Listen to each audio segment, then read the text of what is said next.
August 21, 2022, was a historic day for the crossover Pro-Am and the city of Seattle. The Pro-Am League was founded by former NBA guard Jamal Crawford and is a league of pro and amateur players. Admission to it is free. Although several NBA greats have played in the crossover before, including Kobe Bryant, Kevin Durant, and Blake Griffin, the hype for the Pro-Am has never reached the heights it did last Saturday. The biggest reason for it was the commitment and participation of LeBron James. James, who last played in Seattle 15 years ago, played in the tournament along with Jason Tatum, DeJounte Murray, Paolo Banchero, Chet Holmgren, Aaron Gordon, Isaiah Thomas, locals Tari Eason and Marjon Beauchamp, and Crawford. As talks of LeBron playing spreads, people came in bunches and camped out overnight just to be able to get in. Thousands remain outside the building even after the gymnasium reached its full capacity. The Seattle crowd's reaction was not surprising anymore. Seattle fans are one of the most passionate fan bases in NBA history. They are hungry and are longing for an NBA team to be back again in their city. For kids out there, 14 years ago, there was actually an NBA team in Seattle. Kevin Durant and Russell Westbrook were drafted by the Seattle Supersonics, not by the Oklahoma City Thunder. Although Westbrook never played a single game with the Sonics. The Sonics were one of the perennial playoff teams of the 90s. Every 90s kid who loves the NBA remembers the duo of Gary Payton and Shawn Kemp, and the collection of talents in Sonics history doesn't end with Payton and Kemp alone. There was Lenny Wilkins, Spencer Haywood, Slick Watts, Bob Rule, Fred Brown, Paul Silas, Gus Williams, Lonnie Shelton, Paul Westphal, Jack Sikma, Dennis Johnson, Tom Chambers, Dale Ellis, Xavier McDaniel, Ricky Pierce, Detlef Schrempf, Nate McMillan, Sam Perkins, Vin Baker, Ray Allen, Rashard Lewis, Jeff Green, and Durant. The late great Bill Russell also coached the team from 1973 to 1977. So why did a team with a 41-year rich history with the NBA leave the city so suddenly and move to Oklahoma in 2008? The Seattle Supersonics entered the NBA in 1967 and became Seattle's first ever major professional sports team. It arrived in the city courtesy of LA businessman Sam Schulman. Its name was inspired by the Boeing SST project that lost its contract with the U.S. government and was never completed. In 1970, Sam Schulman signed a 20-year-old superstar named Spencer Haywood. With Haywood and Lenny Wilkins leading the charge, the Sonics was starting to look like a competitive team. In 1975, under the great Bill Russell as coach and led by point guard Slick Watts, the team made its first playoff appearance. The 1977-78 Supersonics was a juggernaut and was stacked with many NBA legends like Johnson, Sikma, Williams, Brown, and Silas, and was coached by Wilkins. That team went to the NBA Finals that year and was ahead 3-2 in the series against the Washington Bullets. Unfortunately, the team lost in the deciding Game 7. The following year, though, with the addition of Lonnie Shelton, the team returned to the NBA Finals and faced off again with the Bullets. The result was different the second time around, as Seattle disposed Washington in 5 games to win its first ever world championship.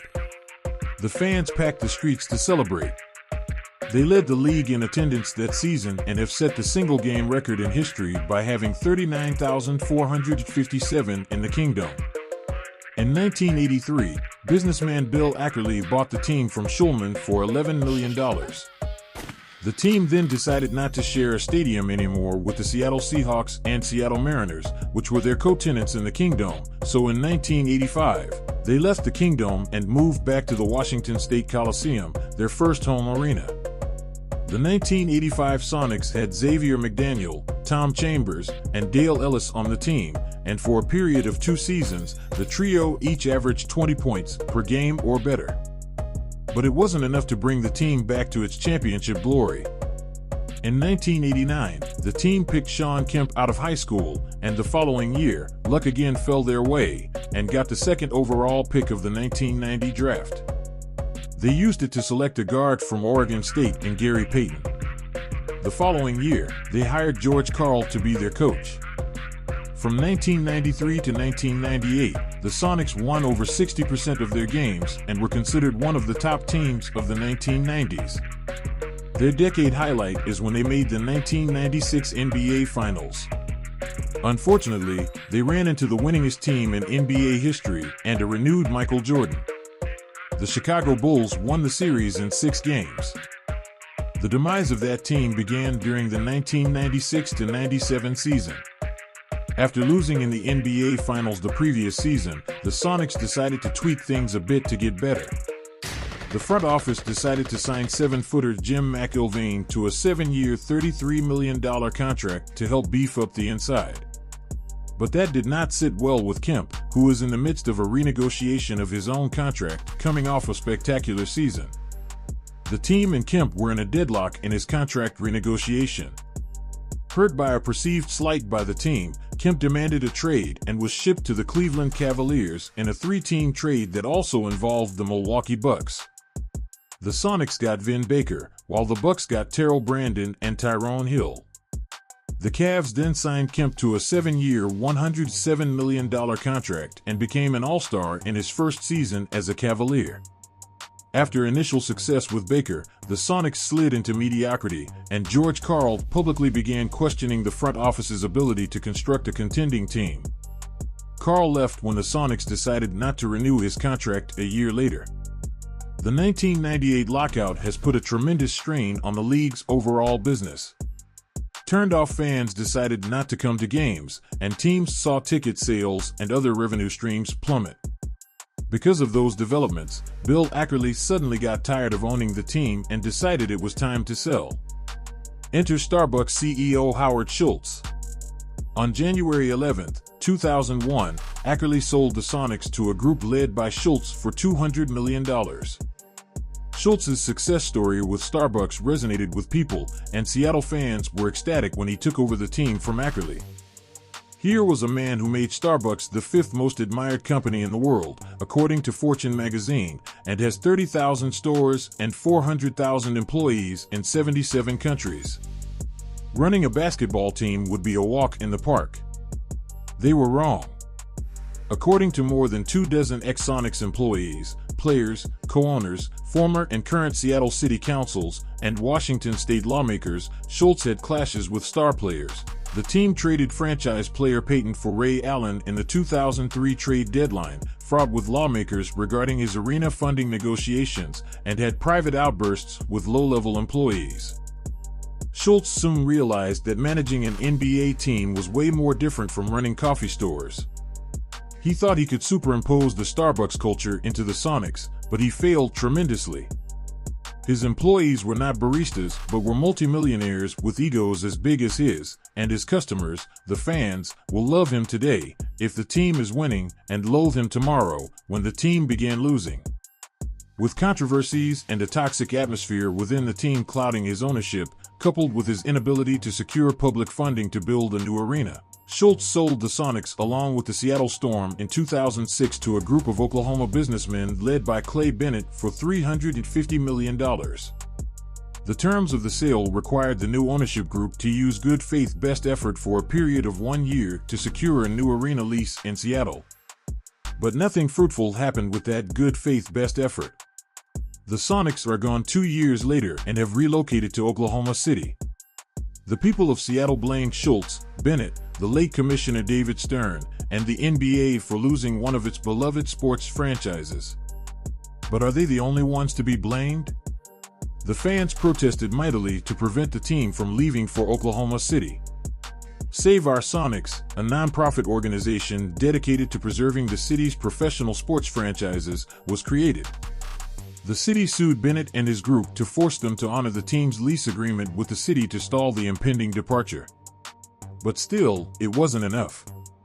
Granted, Bennett and his group had really no intention of staying in Seattle and were planning to leave for OKC anyway. One of Bennett's former partners, Aubrey McClendon, was the former CEO of Chesapeake Energy, an Oklahoma-based company that has naming rights to the OKC Thunder's arena. Still, the fans and the city officials didn't help their cause by voting to prioritize other spending over subsidizing the team and taking a hard-line stance with the arena lease negotiations. The intentions were good. You don't prioritize building a sports cathedral for billionaires using taxpayers' money over education, social welfare, and health services. But you don't also cry when those billionaires leave and bring their sports teams along with them. The city and the fans cannot have it both ways.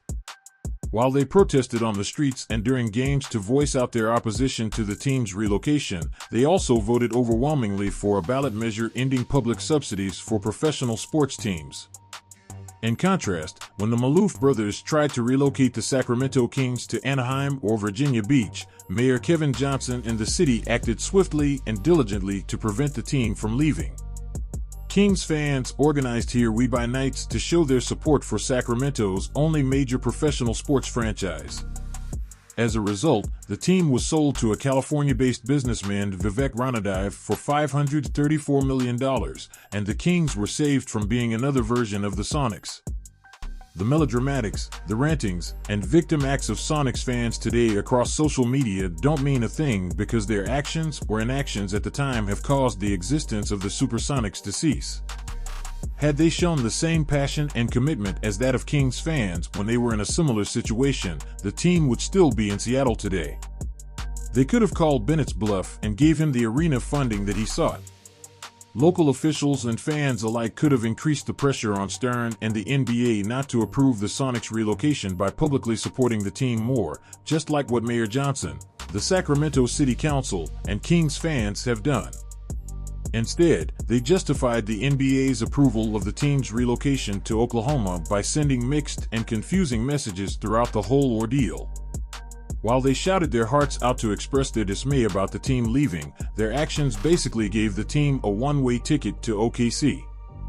Sonics fans protested left and right 14 years ago to voice out their displeasure about the team leaving the city, but never did anything substantive to prevent that from happening. Howard Schultz was short-sighted. The city and the fans were short-sighted and unsupportive. How can they not see the very bright future in front of them? Maybe the team struggled mightily for several years, but it was during Schultz's time when the Sonics drafted Kevin Durant and Russell Westbrook. And with sports franchises' values continuing to rise, Schultz could have added more billions to his net worth, and the Sonics could have been a champion once again, or at least a consistent playoffs and finals contender, just like what they were during the 90s and just like what the Thunder was once during Durant's and Westbrook's time there. Kevin Durant could have played his whole career in Seattle, as he never failed to profess his love for the team and the city in every interview. Do you want to be a part of the Seattle Supersonics if it was available to you at some point in your life? Without a doubt. Without a doubt. I feel like that franchise, for one, is an iconic brand within the NBA. Seattle City officials and its fans have no one to blame but themselves. Clay Bennett said it best when he was interviewed by the New York Times after the city voted against giving public subsidy to the team. Seattle turned its back on the Sonics. He may sound hypocritical, but it was the truth.